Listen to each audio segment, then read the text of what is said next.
Line. Brought to you by Kellogg's, the folks who give you the widest choice of cereals in the whole wide world. All the great grains in the forms you like best. Yours from Kellogg's of Battle Creek. Now let's all play What's My Line?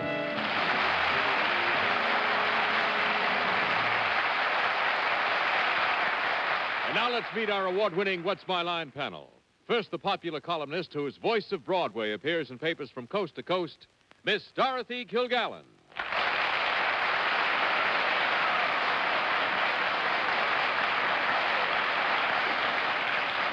Thank you, ladies and gentlemen. And it's delightful to welcome back a guest panelist who is the star of his own daily television show on the ABC network, Peter Lind Hayes.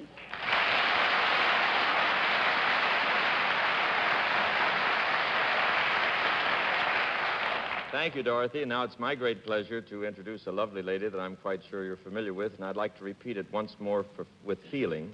She is a lovely lady because she happens to be starring in that particular Broadway show with Joseph Cotton, our cotton-picking friend, Miss Arlene Francis.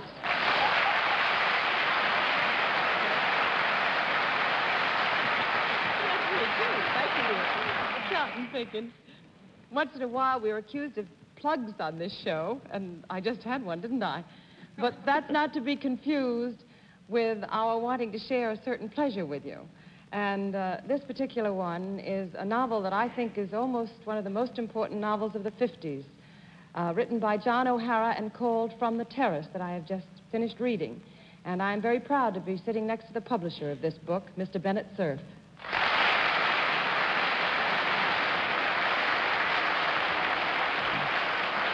Thank you, Arlene. And under these spreading Klieg lights, our village panel moderator will stand, and a mighty man is he, John Charles Daly.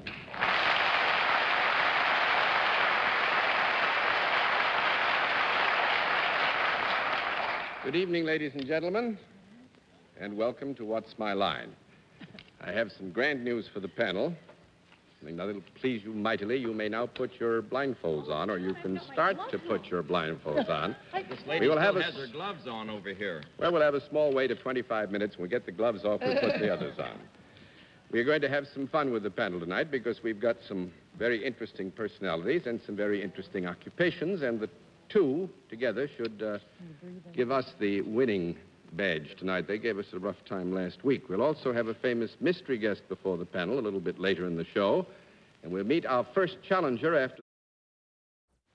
All right, we're ready for our first contestant. Are those blindfolds all in place, panel? Yes, John. Good. Will our first contestant come in and sign in, please?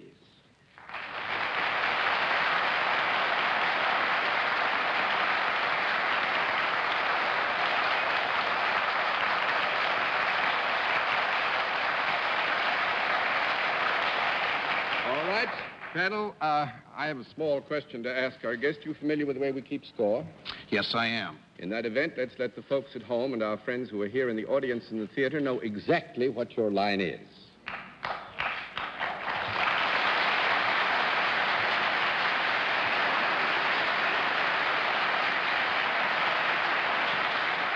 Needless to say, panel, you have been asked to blindfold yourselves because there is an area of identification here about which we felt we might have some small alarm. It could be either in the writing or in the appearance, in the costuming, any one of the areas which will give you a clue. We do, however, want to be fair, so we'll give you the standard first piece of information. Our guest is salaried, and let's begin the general questioning with Miss Kilgallen. Has your picture appeared in a New York newspaper within the last 2 weeks? Yes, it has. Within the last week? Yes, it has. Do you think that all four of us would recognize you on sight? No, I don't. One down, 9 to go. I mean, you don't think we read the papers? Mr. Hayes. Well, I'm at a slight disadvantage here. I can't think even with my eyes open. You can imagine how I stand now. Do you deal in services? Yes, I do. Would I be happy to avail myself of your services? You could. I could, huh? Would a lady also avail herself of your services? Yes, they could. Would children? Yes, They would, too. You make peanut butter sandwiches? Yes, I do. Doesn't everybody?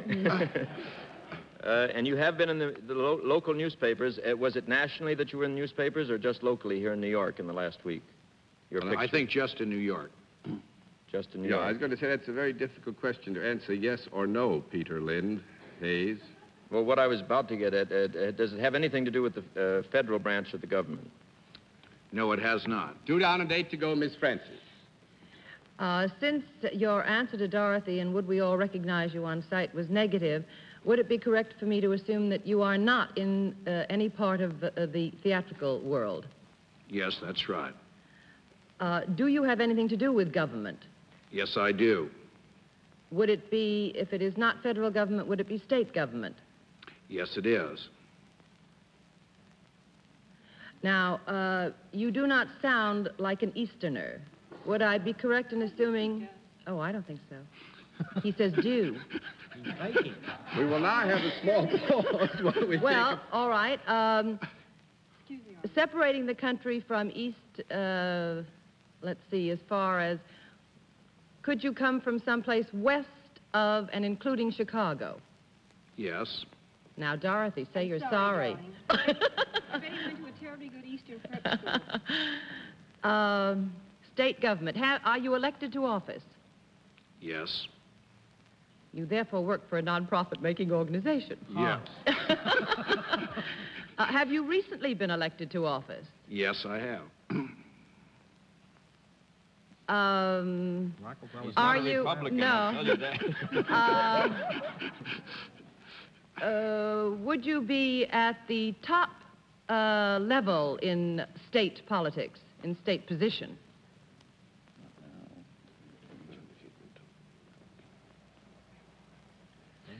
Yes.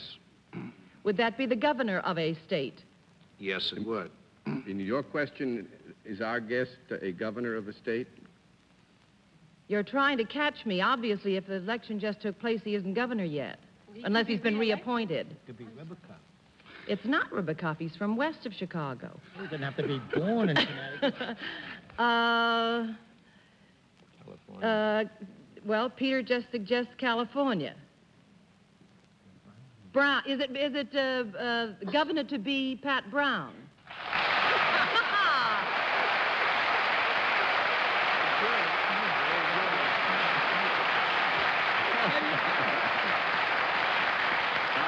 One question which I've got to have answered, panel, if I can take some advantage of my position.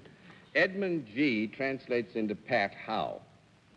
Well, when I was in high school, they started calling me Pat because I made a speech selling Liberty bonds a long, long time ago, and I ended my speech by saying, give me liberty or give me death. And they called me Patrick Henry Brown, and it was shortened to Pat, and it's been that way ever since. John, Wonderful, John, Pat. I was glad to know ask that. Governor like Brown a question? Yes.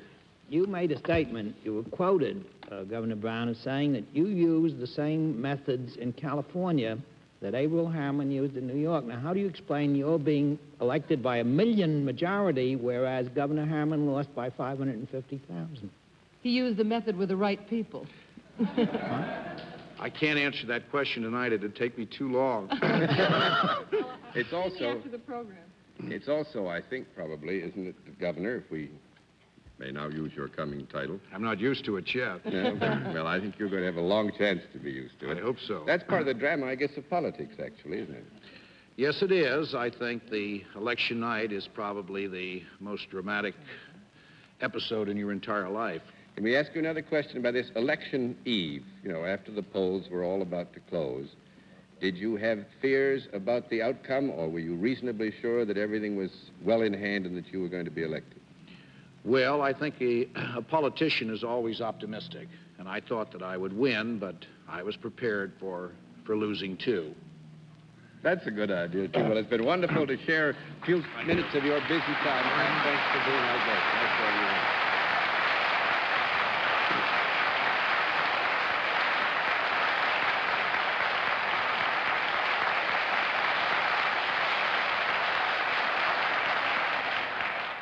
Well, panel, that one I'm afraid we didn't give you as much trouble as I'd hoped we would with, so let's see what we can do with the second challenger. Would you come in and sign in, please?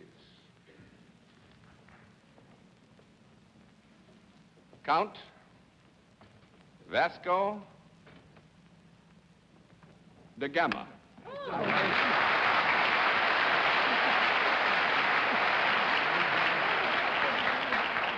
And now you have a picture of 4 members of the panel who are saying, I do wish I'd studied my history when I was in school.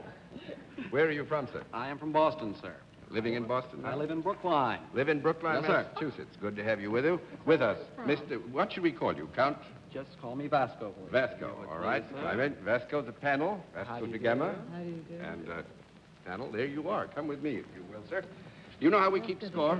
Well, I'll leave that to you, sir. All right. Actually, it's every time you can give a nice straight no answer to the panel to a legitimate question, we flip a card, 10 flips, and you've won the game. Well, Good. first of all, we'll tell the folks at home and those who are here in the theater and the audience exactly what your line is.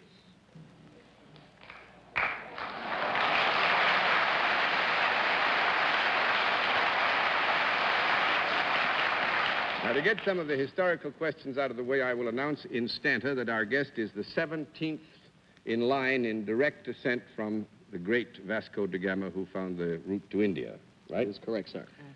There you are. And he is also self-employed. I'll just throw that in. And let's begin the general questioning with Bennett Cerf. Count da Gama. I want to square myself because I mispronounced the word demise last week. Are you any relation to the great Vasco da Gama? I am, sir, yes. 17th direct descendant. And it was wasn't that in the 15th century that he did his exploring? How about that, Daly?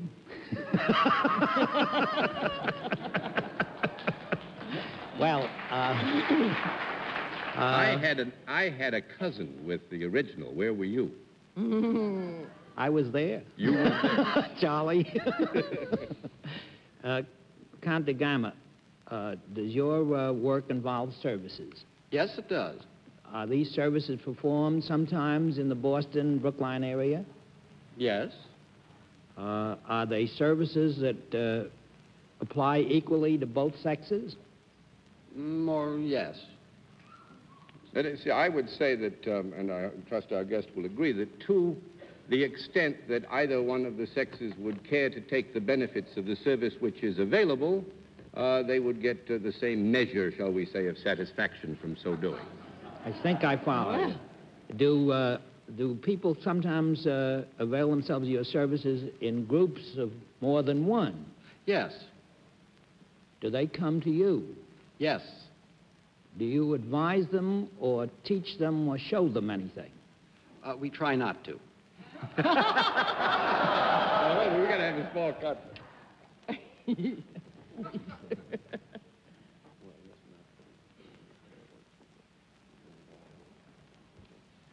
Bennett, we feel that to be completely fair, you get a partial yes to your last question, so you may continue. When you say you try not to, are you definitely trying to conceal some of your skill from the people who come to you? No, I would say that you would do well to depart this line of questioning because you can create so much confusion that we might as well all go home. I see. Count da Gama, do you wear a costume that differs in any way from the everyday costume when you perform these services? They do wear work clothes. Well, I mean, if I don't wear a business suit, if I'm repairing. What he is saying is it doesn't wear a business suit all the time. I don't mean to be giving you all this trouble. I thought these Well, were I simple think this, questions. Bennett, and I trust you'll agree, that we use the word costume so broadly here that it does mean a substantial departure from ordinary everyday wear. In that I would say context, something. I'll give you a no. That's 1 down and 9 to go, Dorothy Kilgallen. Count, is there any product involved in what you do?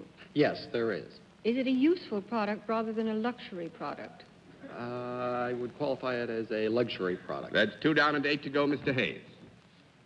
A luxury product? Mm-hmm. I would say so.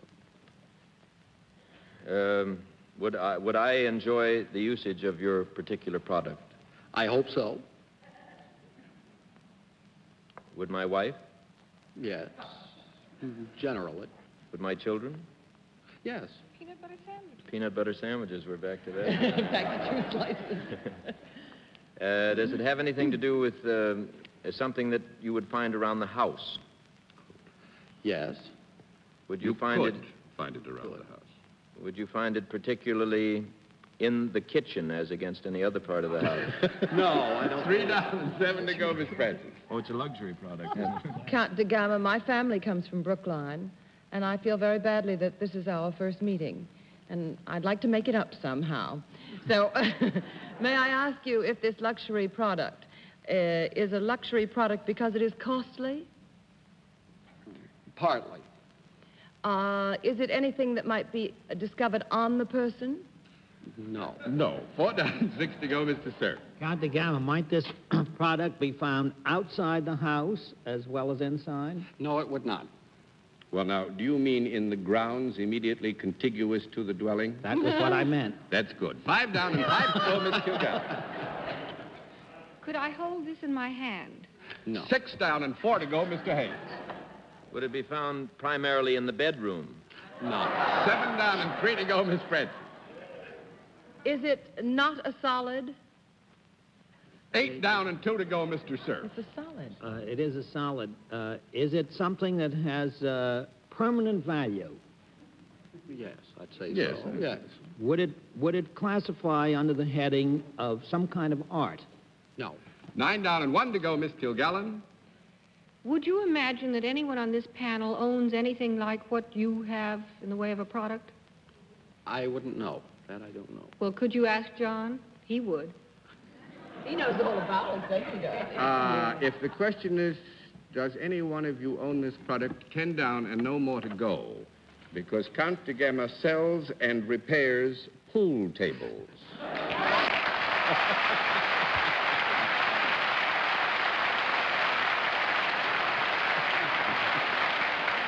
And I might say, greater credit to him, he's got a business of his own and is very successful, I trust.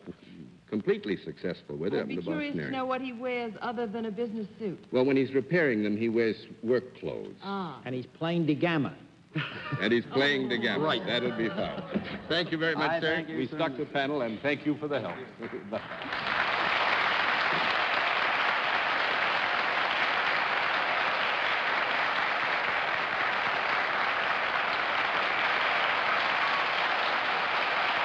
And now we'll meet tonight's mystery guest in just a moment. But first, here is a word from our sponsor. Come to the special feature of our program, the appearance of our mystery celebrity, for which tonight, once again, I must ask the panel to blindfold themselves. Blindfolds in place, panel? Back Yes, sir. on. Good. Will you come in, mystery challenger, and sign in, please?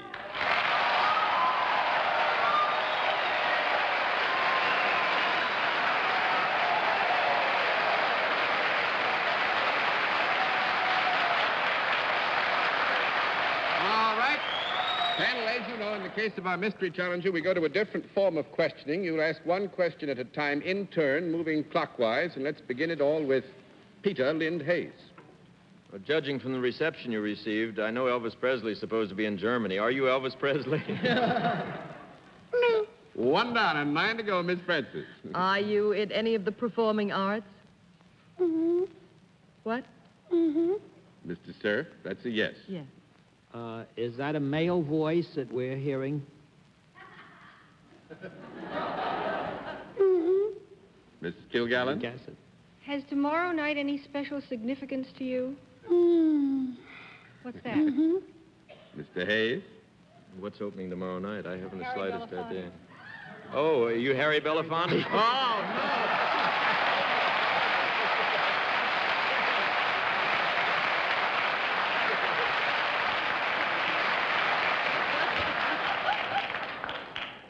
Opening tomorrow night at the Empire Room of the Waldorf Astoria Hotel. You know, Dorothy is a ventriloquist. That wasn't my thought. That was Dorothy. No, the last time I was here, Dorothy guessed it then, too. Yes, I know. She also guessed you last week, Mr. Belafonte, when you weren't here. We've been waiting for you, Mr. When did you get back from your European tour? I about a got week back ago? just about 3 weeks ago. 3 weeks ago. That's right. Where'd you go when you were overseas? Well, we covered all of the major cities in Europe, and we performed at the World's Fair in Brussels. That fun? It was the greatest experience I've ever had. Where did you appear at the fair? At the little theater? At the American Little Theater. American yes, Little that's Theater? Crowded? Audiences? right. Knockwood, yes. Lockwood, yes? Well, that's fine. I know wherever you go there, crowded. I guess it will be. Sure. Dorothy, how did you get this so quickly? We ought to do something. Well, last week when I asked if our mystery guest had ever been a guest at the Science Club, I puzzled a lot of viewers. But I knew what I was trying to rule out, and it was Harry, because he has been a guest at the Science Club. What is the Science Club? Oh, that would take too long to tell. It's my club. I was going to say, how did Harry get to the so Science Club? I ruled him out because I knew he was in town by that question. So now I was just kind of waiting for him because I knew he was back from Europe and hoping that it would be he because tomorrow night he's opening. Well, and there I'll we be are. there. Thank you very much for coming. Sorry we didn't give him more trouble, Harry. Good to have you with us.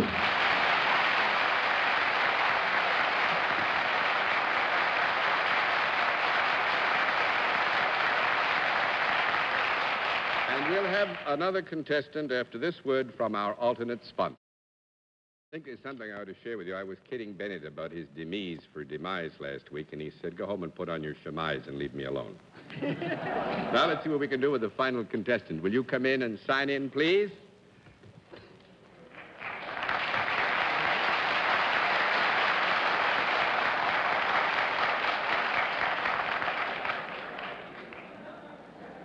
Kazuko Kamuri, is that right?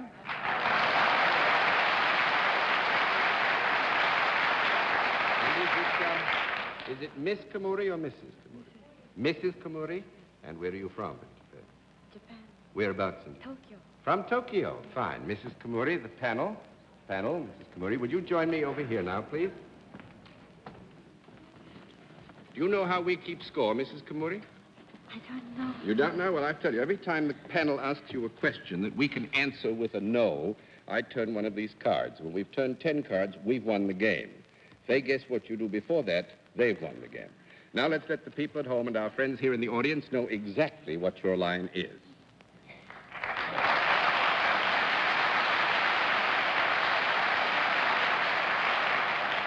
All right, panel, we will tell you that Mrs. Kamuri is salaried, and let's begin the questioning with Miss Arlene Francis. Mrs. Kamuri, I had the pleasure today of speaking to one of your countrywomen, Miss Ainmai, who sang Madame Butterfly last night so beautifully. Do you have anything to do with the art world, the creative arts? Yes.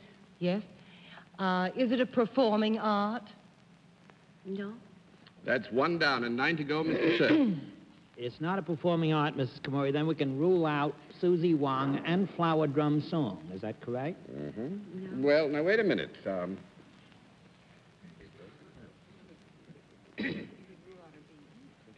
I mean her being in it.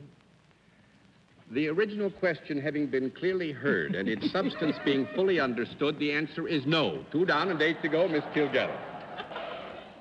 Mrs. Kamuri, do you create something that is ever seen inside a theater by the audience? Seen or heard? No. No. 3 down and 7 to go, Mr. Hayes. Miss Kamuri, how are things in the Ginza district? I had a wonderful session in Japan, and just seeing you is kind of a thrill for me. Do you know Red Buttons? He's our liaison with Japan. Do you deal with a product?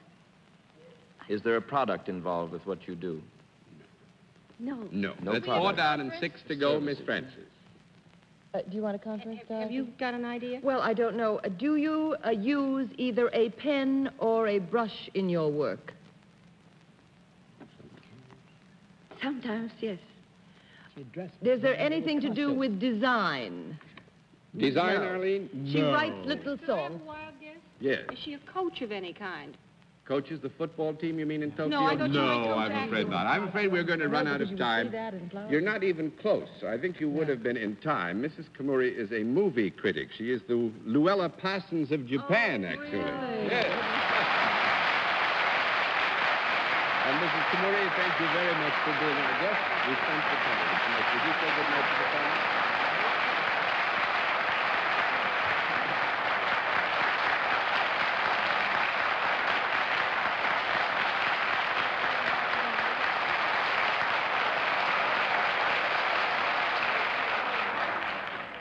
Well, that was fun. We gave you a bit of a time tonight, didn't we? I'm very glad to say. And on that happy note, this is John Daly saying good night, Dorothy Kilgallen. Good night, John, and good night, Peter. Good night, Dorothy. Good night, Mr. Vice President. Good night, Arlene. Good night, Peter. Good night, Bennett, dear. Happy Philadelphia.